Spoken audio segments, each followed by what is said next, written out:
Muy bien, ahora vamos a continuar a nuestro tema, el diseño de Dios para la familia. Y vamos a abrir nuestras Biblias en Efesios, el capítulo 5 y el versículo 22 al 24. Dice así la palabra de Dios: Las casadas estén sujetas a sus propios maridos como al Señor. Porque el marido es cabeza de la mujer, así como Cristo es cabeza de la iglesia, la cual es su cuerpo y Él es su Salvador. Así que, como la iglesia está sujeta a Cristo, así también las casadas lo estén a sus maridos en todo. Como ya hemos visto, a pesar de los tremendos esfuerzos humanos y la ventaja de los increíbles adelantos científicos y tecnológicos, la familia moderna se está desmoronando, se está desintegrando. Todos sabemos, y creo que estamos de acuerdo, que Dios ideó, proyectó, diseñó, creó la familia y estableció sus bases y también su fundamento. Ahora, si es así, si estamos de acuerdo en eso, entonces todos los esfuerzos para salvar la familia deben depender de la luz divina irradiada a través de las Sagradas Escrituras. De manera que seguir entonces los delineamientos bíblicos es el único camino a través del cual podremos, en primer lugar, capacitarnos, prepararnos y equiparnos para contrarrestar estas tendencias naturales internas que nos presionan desde adentro y, por otra parte, las tendencias externas que nos presionan desde afuera y que están destruyendo el matrimonio y la familia. Y por otra parte, tener los principios para poder edificar un hogar que tenga seguridad, solidez, significado y estabilidad. Ahora, es por eso que con el temor del Señor estamos tratando de establecer una serie de principios básicos sacados de las Sagradas Escrituras para poder comprender el diseño de Dios para la familia. Y hasta ahora hemos enunciado 8 principios que yo quisiera repasar rápidamente con ustedes. Para edificar una familia feliz, principio número 1, yo tengo que ser un hijo de Dios. Para edificar una familia feliz, principio número 2, yo debo seguir la instrucción bíblica. Principio número 3, yo debo ser lleno del Espíritu Santo. Principio número 4, yo debo someterme a los demás. Principio número 5, la sumisión y autoridad deben estar en equilibrio. Principio número 6, el matrimonio es una institución divina. Y esto nos llevó al tema del matrimonio, en el que hemos considerado las 7 condiciones exteriores en esta relación fundamental diseñada por el Creador. Principio número 7. La felicidad es un subproducto de la obediencia. Y bajo este principio pudimos ver los 7 elementos básicos con que la pareja debe contribuir para que el mecanismo de esta relación funcione exitosamente. Debe haber, como hemos visto, amor único y completo. Debe haber complementación mutua, o sea, correspondencia y reconocimiento de las diferencias. Debe haber pureza, tanto mental como física. Debe haber ausencia de temor. Debe haber carencia de enojo. Debe haber comunión. Y por último, debe haber comunicación. Y esto nos permitió articular el principio número 8, que dice: la capacidad de comunicación es el ingrediente aislado más importante en nuestra relación familiar. Y como todos ustedes se recuerdan, hemos visto que el arte de la comunicación verbal contiene 3 elementos. En primer lugar, el hablar; en segundo lugar, el escuchar; y en tercer lugar, el comprender. Pero todo el mecanismo de comunicación debe tener como meta comprender a los demás y especialmente a nuestro cónyuge. Y esto se deduce de la propia definición de comunicación que dimos, ya que dijimos que comunicación es un proceso verbal o intuitivo de compartir información con otra persona de tal manera que ella nos pueda comprender a nosotros y nosotros poder comprender perfectamente a otra persona. ¿Cómo nos estamos comunicando? ¿A qué nivel está la comunicación en su hogar? Su comunicación es simplemente a nivel 5 estereotipada, es a nivel 4 donde solamente hay un intercambio informativo, es a nivel 3 donde solamente hay emisión de ideas o juicios, es a nivel 2 donde solamente hay una participación emocional, o es realmente a nivel 1 donde la comunicación es completa. ¿Dónde está nuestro nivel de comunicación matrimonial? Una comunicación completa es aquella comunicación sólida y profunda que va debajo de lo externo y de lo racional e impersonal y llega al nivel de aspecto interno, emocional y personal de nuestro mismo ser. Es decir, incluye lo que se piensa y lo que se siente. Ahora, mis hermanos, hasta este momento hemos estado considerando a la familia como un todo, como la célula básica del organismo social, con sus propósitos, con sus metas y con su significado.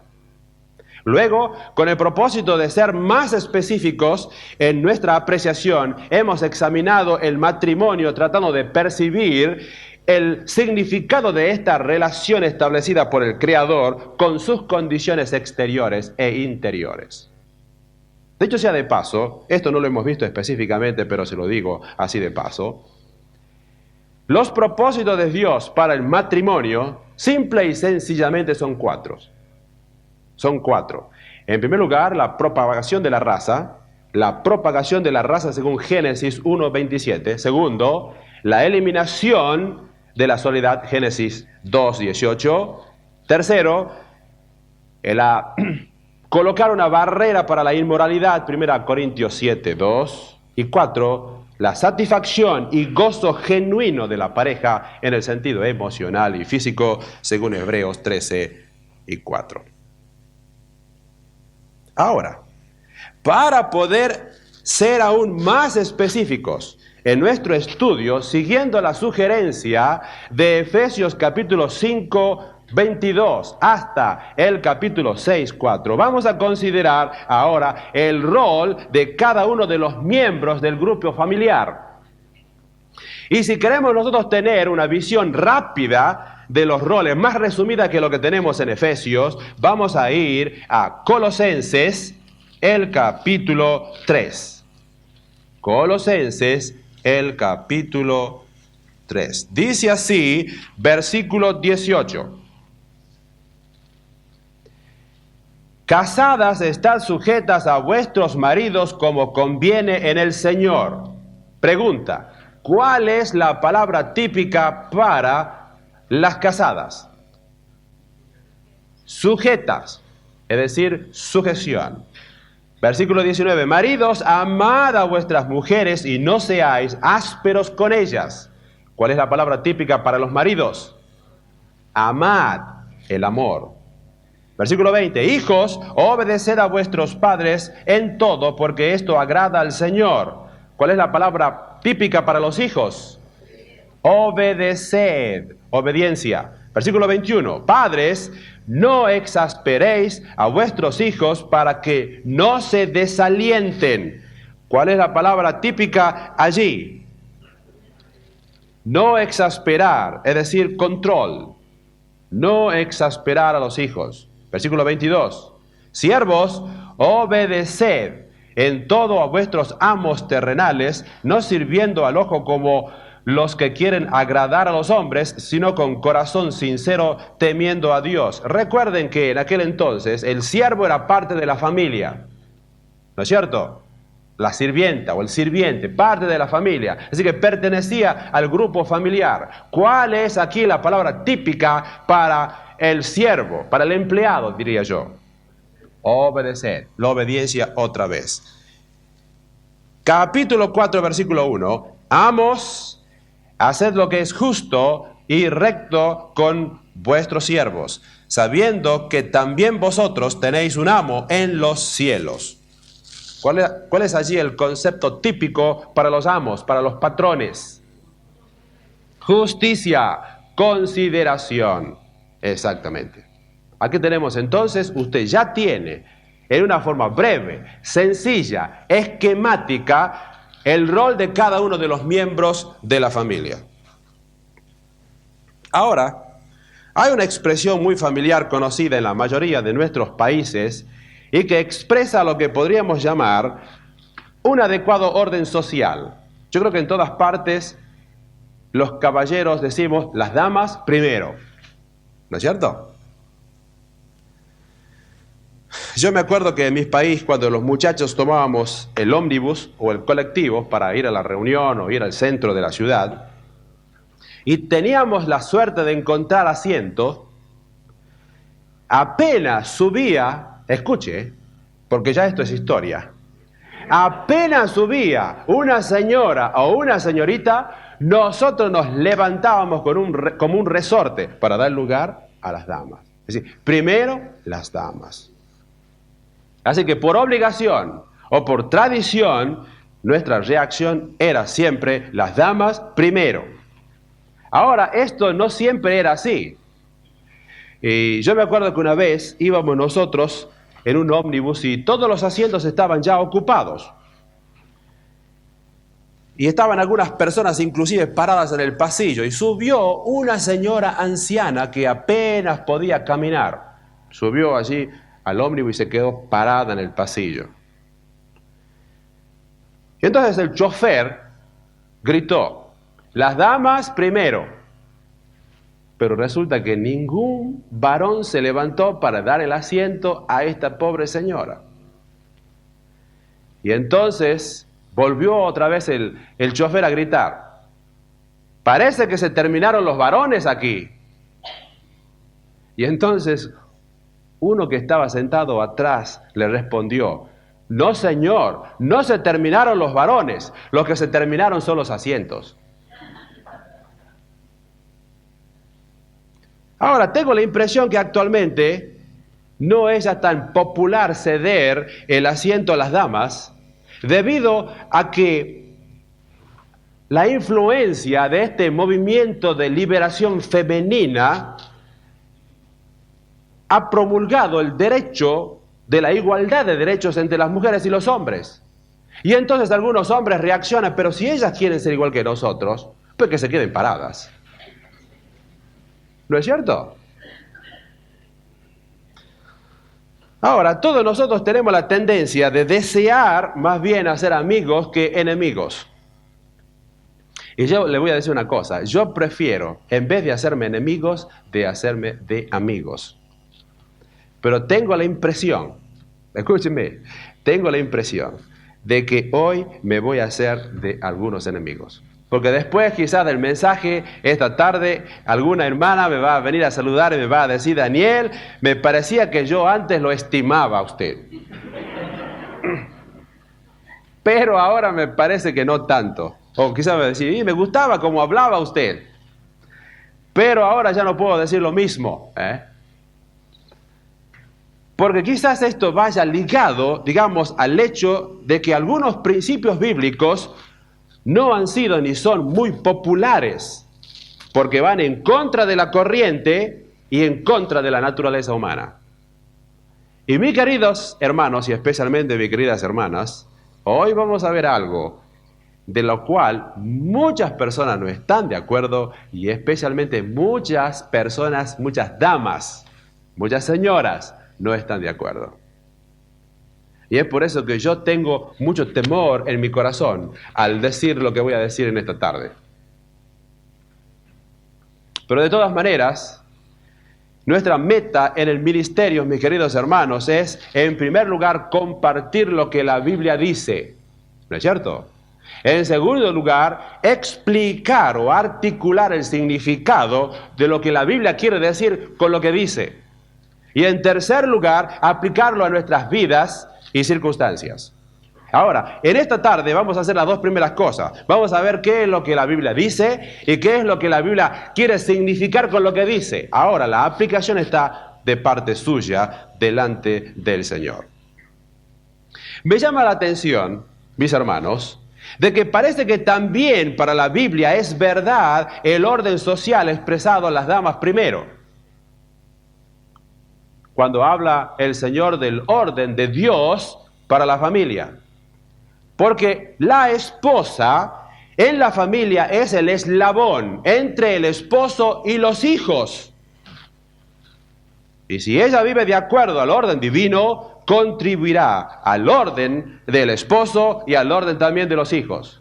Pero si la esposa no está cumpliendo con su función, el esposo no cumplirá con su función, tampoco los hijos van a cumplir con su función. Ahora fíjese lo que dice nuestro texto. Las casadas estén sujetas a sus maridos, a sus propios maridos, como al Señor. Y esto nos lleva a enunciar el principio número 9. Por favor, anótelo. Principio número 9 dice: el rol de la esposa es la sumisión. Este texto comienza con estas palabras: las casadas.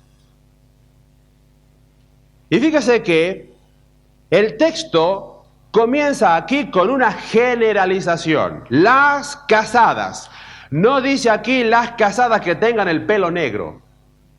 O las casadas que tengan maridos que cumplan con su deber y sean buenos en el hogar. No dice aquí las casadas que se casaron con una ceremonia religiosa y toda la iglesia estuvo presente. No dice aquí que las casadas están consideradas solamente, ¿no?, que piensan que esta es la mejor forma de dominar a sus maridos. Nada de esto. Dice, las casadas. Ahora la pregunta es esto: ¿usted está casada legalmente? Bueno, si usted está casada ya cumple con la condición. Es decir, no es necesario agregar ninguna calificación adicional. Las casadas. Si usted está casada legalmente con un hombre, usted ya está aquí en la condición de este texto. Y sigue diciendo, versículo 22, las casadas estén sujetas.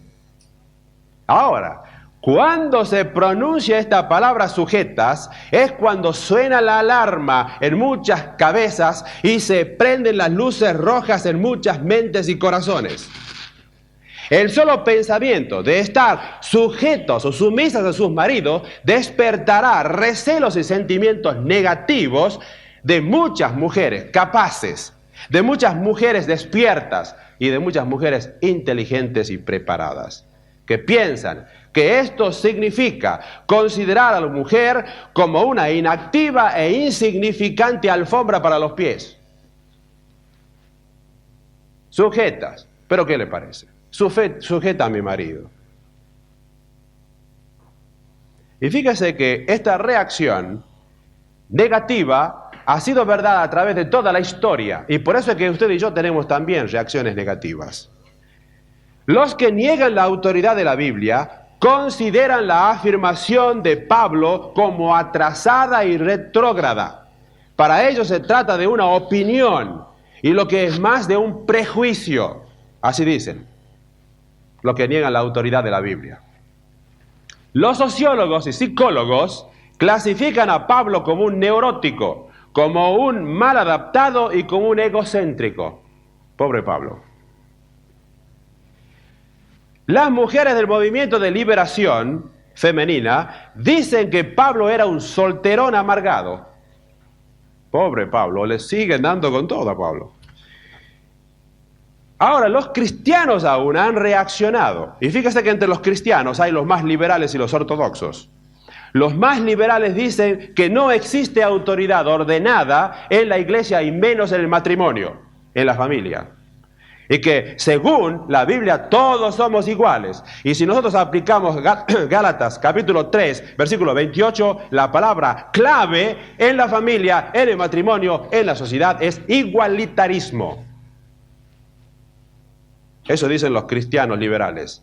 Los cristianos más ortodoxos piensan Más bien que Pablo refleja en sus escritos los problemas culturales de los tiempos del Nuevo Testamento.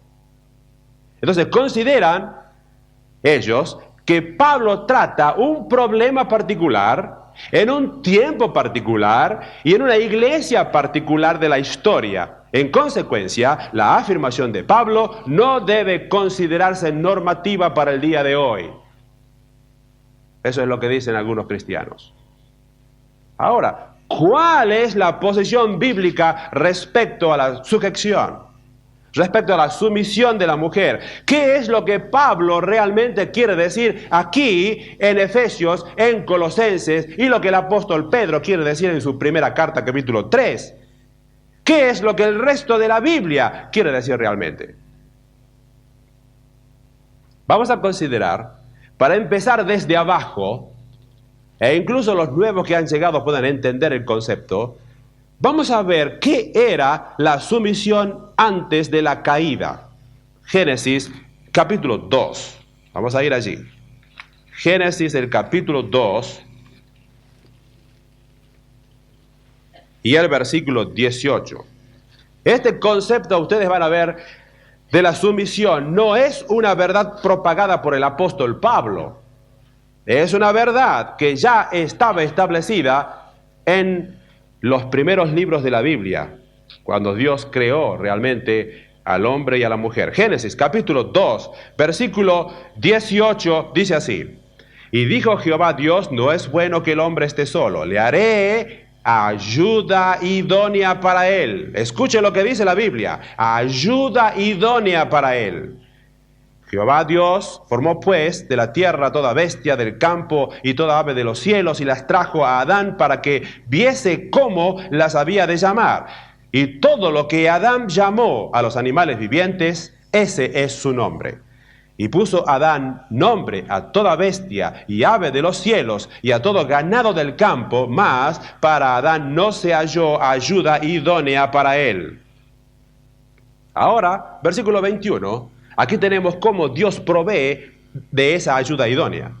Entonces Jehová Dios hizo caer sueño profundo sobre Adán, y mientras éste dormía, tomó una de sus costillas y cerró la carne en su lugar, la primera operación quirúrgica. Versículo 22, y de la costilla que Jehová Dios tomó, del hombre hizo una mujer, y la trajo al hombre. Así que aquí Dios provee la ayuda idónea para asistir y apoyar a Adán mientras él sojuzgaba, señoreaba o administraba la creación. ¿Se da cuenta? Ese es el concepto bíblico ya aquí en Génesis capítulo 2, antes de la caída. No es aquí después de la caída. La caída se produce en el capítulo 3. Estamos en el capítulo 2. Es decir, que desde el mismo principio Dios diseñó a alguien para ser encargado y a alguien para ayudar. Dios diseñó a alguien para estar en autoridad y a alguien para someterse a esa autoridad. A alguien que sería el proveedor y a alguien para quien se tendría que proveer. Desde un principio, desde Génesis 2, Dios puso al hombre en el lugar de liderazgo y a la mujer como su ayuda idónea. Versículo 23. Dijo entonces Adán: esto es ahora hueso de mis huesos y carne de mi carne. Esta será llamada varona, porque del varón fue tomada. Vino del varón. No surgió directamente como Adán de la creación de la mano de Dios. Surgió del varón por un milagro que Dios hizo en su cuerpo. Versículo 24. Por tanto, dejará el hombre a su padre y a su madre, y se unirá a su mujer, y serán una sola carne. Y aquí tenemos nosotros la relación perfecta. Adán, el líder, Eva, la ayuda idónea, unidos en una sola carne. Es decir, escuchen bien esto, mis hermanos. La sumisión de la mujer y la provisión y autoridad del hombre se confundían mutuamente en una perfecta unidad. Y allí no había animosidad, allí no había lucha, allí no había conflicto, allí no había celos.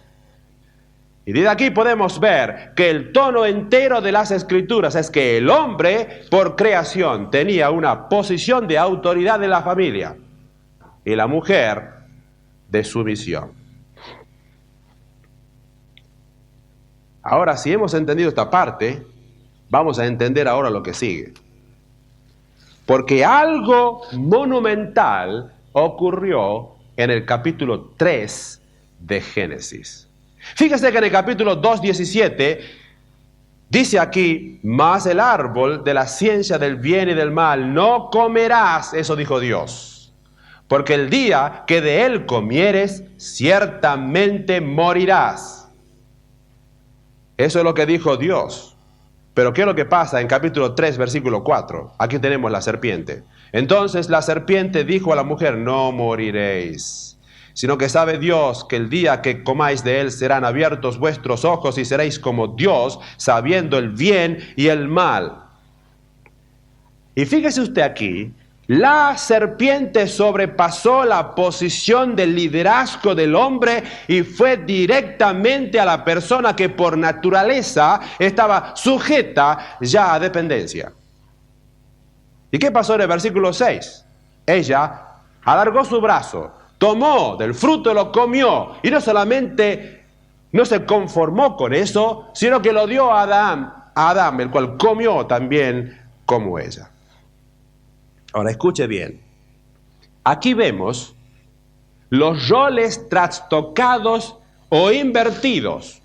La mujer usurpa el liderazgo del hombre y éste se convierte en un sujeto dependiente. Ella decide y le da a él para que coma. El diseño de Dios para el matrimonio fue torcido en la tentación y el resultado fue la propagación y violación de esta relación matrimonial. Ahora, ¿qué cambios se produjeron como consecuencia entonces de la caída? Hay cambios radicales en algunos elementos básicos de la vida humana. Y venga conmigo en el capítulo 2, versículo 17 otra vez. Mas del árbol de la ciencia del bien y del mal no comerás, porque el día que de él comieres ciertamente morirás. Pregunta: ¿cuándo Adán y Eva comieron del fruto, murieron? Algunos dicen no, otros dicen sí. Bueno, no murieron físicamente, pero comenzaron a morir físicamente, porque ellos estaban creados para no morir. Pero una cosa sí es un hecho, si es que la palabra de Dios es verdad. El día que de él comieres, moriréis. Y estoy seguro que cuando Eva y Adán comieron del fruto, en ese mismo momento murieron. ¿Cómo? Espiritualmente. Espiritualmente. Por eso la comunión con Dios fue cortada. Espadas resplandecientes fueron colocadas en la puerta del Edén y hubo separación entre Dios y los hombres. De manera que una de las consecuencias de la caída del hombre, mis hermanos, es la muerte física y espiritual. Número 2. Génesis capítulo 3, versículo 16, dice así: a la mujer dijo: multiplicaré en gran manera los dolores en tus preñeces. Con dolor darás a luz los hijos y tu deseo. Hasta allí nomás. Con dolor darás a luz los hijos. Es decir, la anticipación y gozo fue oscurecido por los dolores físicos y angustia del parto. Esto no sucedía antes. Este es un resultado de la caída. Es una maldición de parte de Dios para con la mujer. Tercer lugar, la provisión es afectada. Capítulo 3, versículo 19. Dice así: con el sudor de tu rostro comerás el pan hasta que vuelvas a la tierra, porque de ella fuiste tomado, pues polvo eres y al polvo volverás. Aquí tenemos que el hombre tendría con sudor que conseguir el sustento para su familia. Y por último, el matrimonio fue afectado. Versículo 16. La segunda parte dice así, cuando habla la mujer: y tu deseo será para tu marido, y Él se enseñoreará de ti. ¿Usted le escuchó ese versículo? Se lo voy a leer de vuelta. Y tu deseo, a la mujer, y tu deseo será para tu marido, y Él se enseñoreará de ti.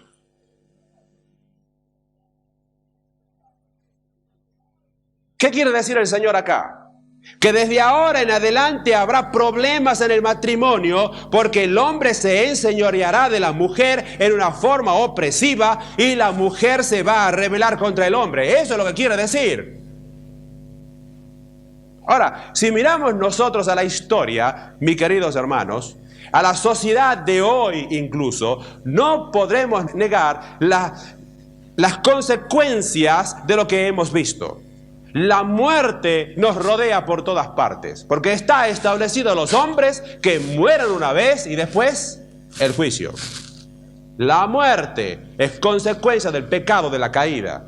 Y si usted quiere un testigo ahora, personal, actual, del siglo XX, de que hubo una vez una caída y que el hombre pecó, está en la muerte. El nacimiento de los hijos. La mujer tiene que con dolor concebir y con dolor dar a luz los hijos. Y esto no era así antes de la caída.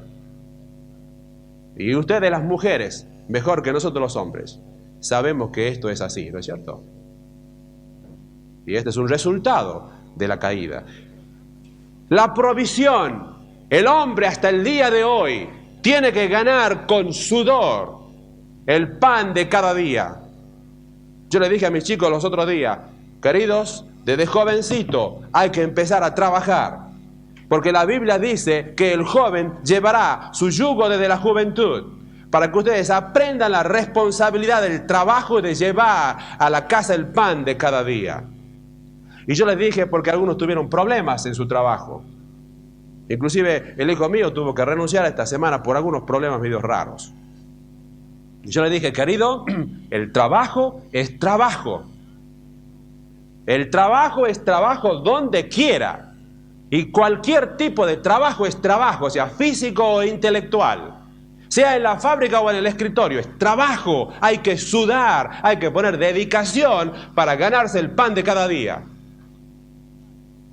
Y Primera Tesalonicenses dice, el que no trabaja tampoco coma. Es decir, es una responsabilidad nuestra. De manera que estas son las evidencias de que la caída se produjo. Y estos son los resultados. Ahora, y lo que sin duda, escucha acá, porque a esto queremos llegar. Y lo que sin duda debemos admitir es que la causa de conflictos en el matrimonio en el día de hoy es debido a la total inversión de los roles en el matrimonio que se produjeron en la caída de nuestros primeros padres.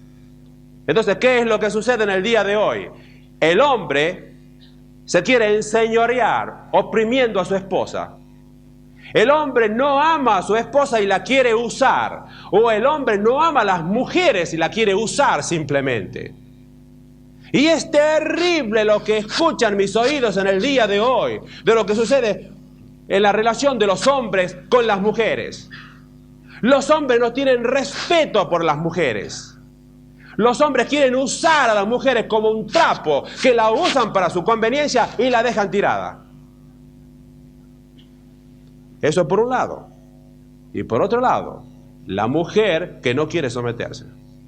Y allí está la rebelión, y allí está la revolución y la tensión en el hogar.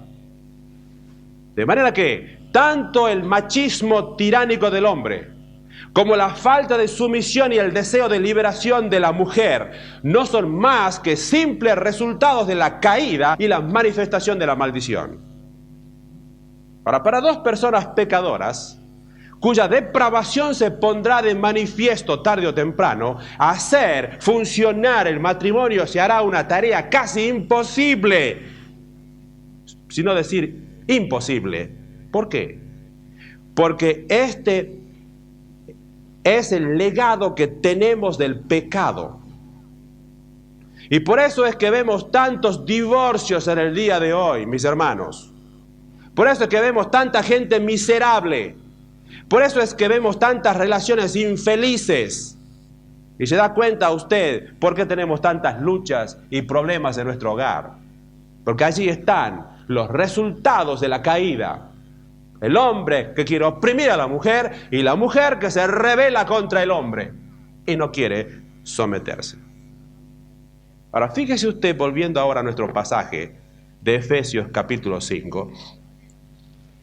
Acá dice, las casadas estén sujetas a sus propios maridos como al Señor. Así comienza todo este pasaje que habla del matrimonio desde el versículo 22 hasta el versículo 33. Y aquí, mis queridos hermanos, escuche esto. Se describe el matrimonio como era antes de la caída. ¿Me escuchó usted bien? Aquí se describe el matrimonio como era antes de la caída y como puede ser restituido otra vez a ese nivel. Y según esta descripción, las únicas personas que pueden restituir el orden original son aquellas que, número 1, son hijos de Dios, según Efesios 2:19. Principio número 1, ¿no es cierto? En segundo lugar, son aquellas que siguen la instrucción divina. Principio número 2. Y son aquellas que están llenas del Espíritu Santo. Principio número 3. Porque es solamente siendo llenos del Espíritu Santo en que nosotros nos podemos someter a los demás. Y consecuentemente, la mujer se puede someter al hombre.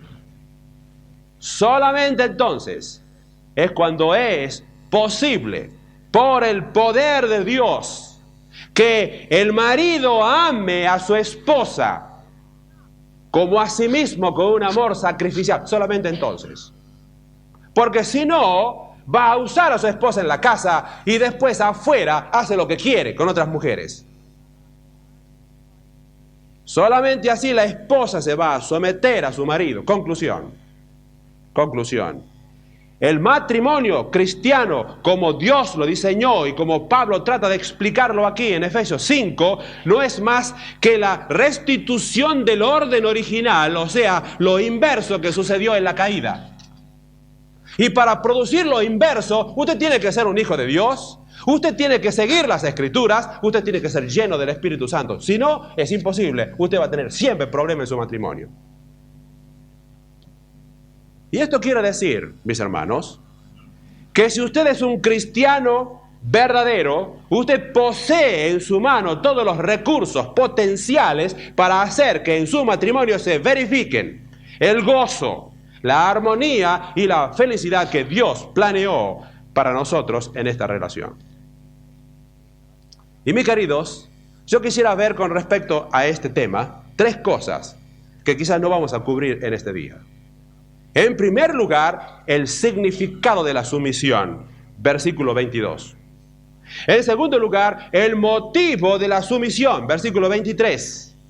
Y en tercer lugar, el modelo de la sumisión, versículo 23 y 24. Y vamos a comenzar ahora con el significado de la sumisión. ¿Qué significa someterse? Vamos a comenzar por ahí. Vamos a comenzar por la definición.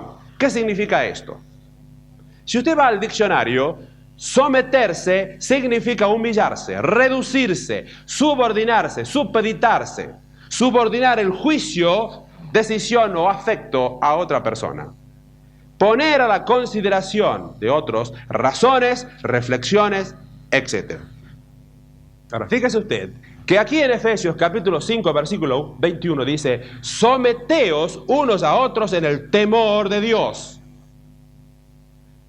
Y esta es la misma palabra que se usa luego en el versículo 22. Las casadas estén sujetas, o sea, estén sumisas a sus maridos.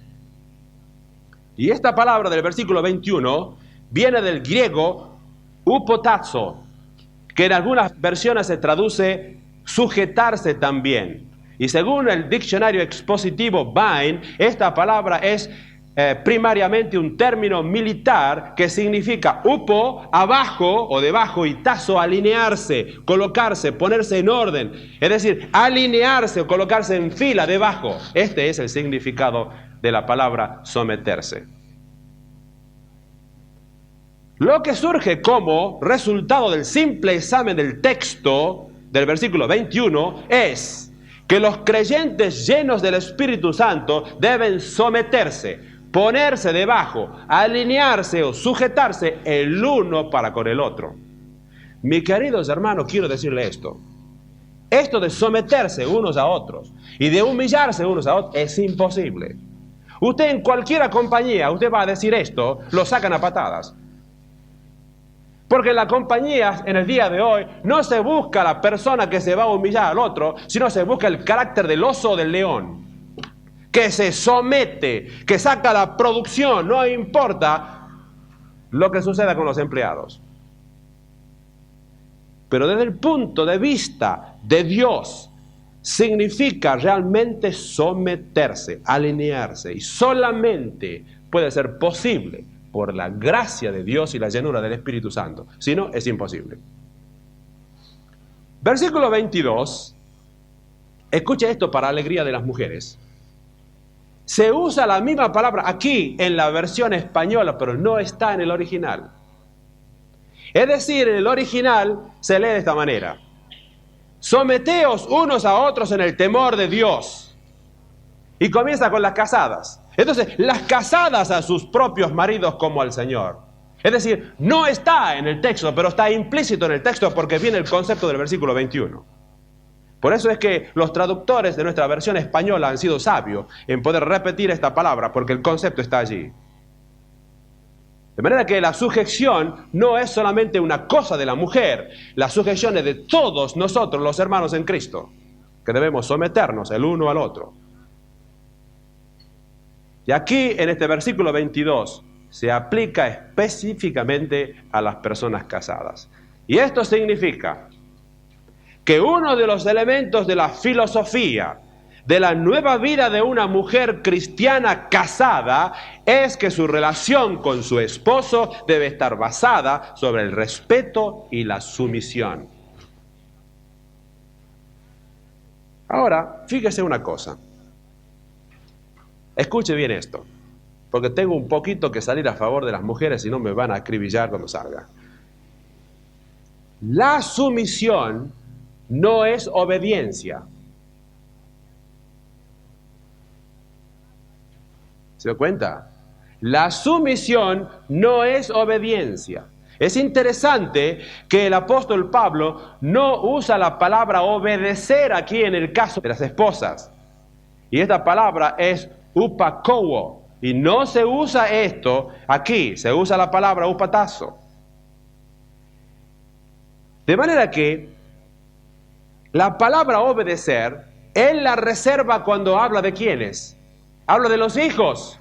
¿Y cuando habla de quién más? Cuando habla de los siervos. Y esto me dice a mí de dos cosas muy interesantes. En primer lugar, que la esposa no es una hija. Es decir, no es una niña a quien el esposo puede reprender, gritonear o castigar como le parece. Ahora la tengo que defender a las mujeres. Y en segundo lugar, me dice aquí que la esposa no es una sirvienta. Es decir, no es una empleada que está parada allí en el medio de la casa esperando las órdenes de su esposo. Y su esposo viene del trabajo y le dice: coseme los botones de la camisa, ¿no es cierto? O alcanzame el diario para leer. O vete a la casa de mi mamá para poder limpiarle la cocina. O hoy sin falta quiero comer empanadas. Y entonces la mujer tiene que enseguida ponerse a trabajar para hacerle empanadas para el hombre. No es así, mis hermanos. La relación en el matrimonio es mucho más íntima, es mucho más personal y vital. Y la palabra sumisión es también un término funcional. No es un término que significa diferencia de esencia. Aquí la función que especifica la palabra sumisión es alinearse, colocarse en fila, pero de ninguna manera implica diferencia en esencia. Y mis queridas hermanas, este es el orden de Dios. Dios determinó que hubiera un sitio para cada cosa. y cada cosa en su sitio. Y existe, como ustedes ven, un orden perfecto en toda la creación de Dios. Y Dios colocó todas las cosas en su lugar para que cada cosa pudiera cumplir con el rol que Dios le ha dado. Su fin en su existencia. Ahora, si quitamos las cosas de su sitio y tratamos de usarlas para lo que no fueron hechas, habrá problemas, aunque en el momento no lo advirtamos. Si usted empieza a pensar que no es así lo que dice la palabra de Dios, si usted quiere tomar una actitud, usted tarde o temprano, aunque no tenga consecuencias inmediatas, usted va a sufrir las consecuencias. Es lo mismo, por ejemplo, que usted diga, bueno, pero ¿qué es eso de la ley de la gravedad? Si yo no la puedo ver, si yo no la puedo oler, si yo no la puedo palpar, si yo no la puedo masticar, más qué sé yo de la ley de la gravedad. Y resulta que usted toma un objeto y lo larga y se cae, y siempre se cae para abajo. Y usted se pregunta, pero ¿y por qué no se cae para arriba? Se cae para abajo. Ahora usted dice, pero como yo no lo veo, ¿no? Entonces yo puedo alterar las cosas. Bueno, altérelo, haga la prueba y súbase por la pared. Y cuando se rompa la cabeza, se va a dar cuenta que usted no puede alterar ciertas cosas que Dios ha colocado en su lugar.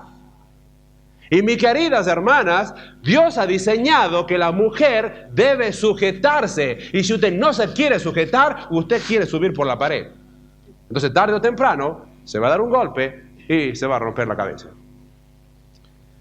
Y así es que Dios, así como dio su propio curso a cada cosa en la naturaleza, también lo hizo así en el matrimonio y en el lugar de la mujer. De manera que, quiero repetirlo para que quede bien grabado, el lugar que Dios le dio a la mujer queda perfectamente definido en este pasaje como en otros pasajes de las Escrituras. Y ese lugar es el lugar de sujeción y de sumisión a su propio marido, aunque a muchas mujeres no les gusta ni quieran admitirlo. Pero Dios lo hizo así para que el hogar pudiera funcionar. ¿Qué significa esto? Mis queridos, ¿qué significa esto? La mujer tiene muchas cosas que hacer en el hogar y en la familia y en la sociedad. Pero de todas las cosas que tiene que hacer, el elemento que engloba todas las funciones de la mujer, para Dios realmente es una sola cosa: sumisión. Ese es el paraguas, digamos, que engloba a todos los demás conceptos y cosas que la mujer puede hacer.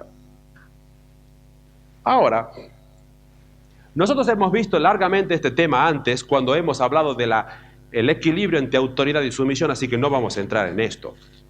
Pero Dios ha diseñado, acuérdese que lo dijimos, la autoridad y sumisión como los dos pilares que mantienen, armonizan y unifican la estructura misma de la sociedad.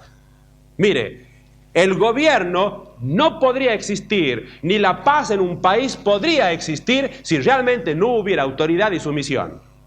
Entonces cada uno haría lo que le parece y esto sería un caos en vez de vivir en una sociedad ordenada. De la misma manera sucede en la iglesia. Hay aquellas personas que tienen autoridad y las que se someten, a pesar de que todos nos tenemos que someter unos a otros. Pero hay aquellos que tienen que decidir y aquellos que tienen que someterse. Para eso están los ancianos y los líderes en la iglesia. Y lo que es cierto con respecto a la estructura macroscópica, lo es también para la microscópica. Es decir, lo que es cierto para la sociedad como un cuerpo, lo es también para la célula social básica que es la familia. Ahora escuche esto. Según Gálatas 3, 27, 28, no hay diferencia para todos aquellos que somos salvos. Todos somos uno en Cristo. No hay diferencia racial, es decir, no hay griego ni judío. No hay diferencia religiosa, es decir, no hay circuncisos ni incircuncisos. No hay diferencia cultural, es decir, no hay bárbaro ni escita. No hay diferencia social, es decir, no hay siervo ni libre. No hay diferencia sexual, no hay varón ni mujer. Eso es verdad. Eso es lo que dice Gálatas 3, 27 y 28. Sin embargo, esto no borra la estructura básica de la existencia social, autoridad y sumisión. Y venga, para terminar, quisiera dar este concepto en 1 Corintios, el capítulo 11. 1 Corintios, capítulo 11 y el versículo 3. La palabra de Dios dice así: pero quiero que sepáis que Cristo es la cabeza de todo varón, y el varón es la cabeza de la mujer, y Dios la cabeza de Cristo. Otra vez, 1 Corintios 11:3. Pero quiero que sepáis que Cristo es la cabeza de todo varón, y el varón es la cabeza de la mujer, y Dios la cabeza de Cristo. Ahora, si lo ponemos en el orden correcto, usted tendría que leer primero: Dios es la cabeza de Cristo. Acá está, Dios, la cabeza de Cristo. Cristo, la cabeza del varón. Y el varón es la cabeza de la mujer. ¿Lo ve usted? Allí está. Ahora, esto es lo que se llama una cadena de mando. Y esta aseveración bíblica disturba cuando usted la lee por primera vez. Porque usted dice: Dios, la cabeza de Cristo. ¿Pero qué le parece? Si yo pensaba y siempre creí que Cristo y Dios eran la misma persona. Y ahora resulta que yo veo aquí en la Biblia que Dios es la cabeza de Cristo.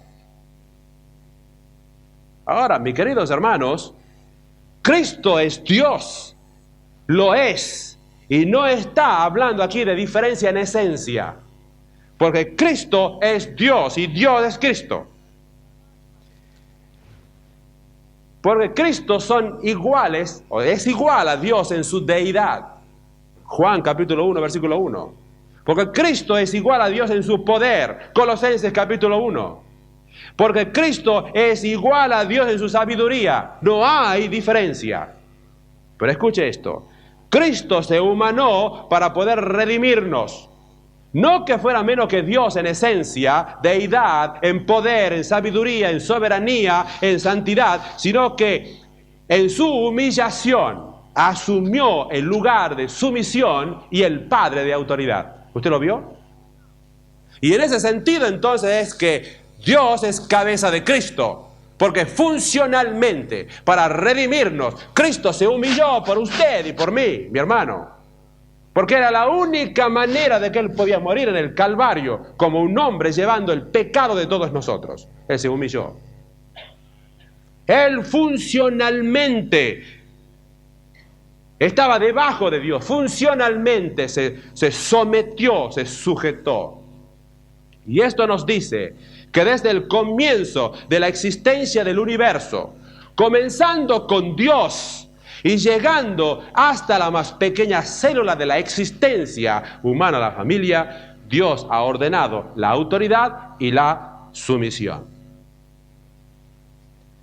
Ahora, ¿en qué sentido Dios es cabeza de Cristo? Una cosa sí podemos decir: nunca en esencia o deidad, solo en función.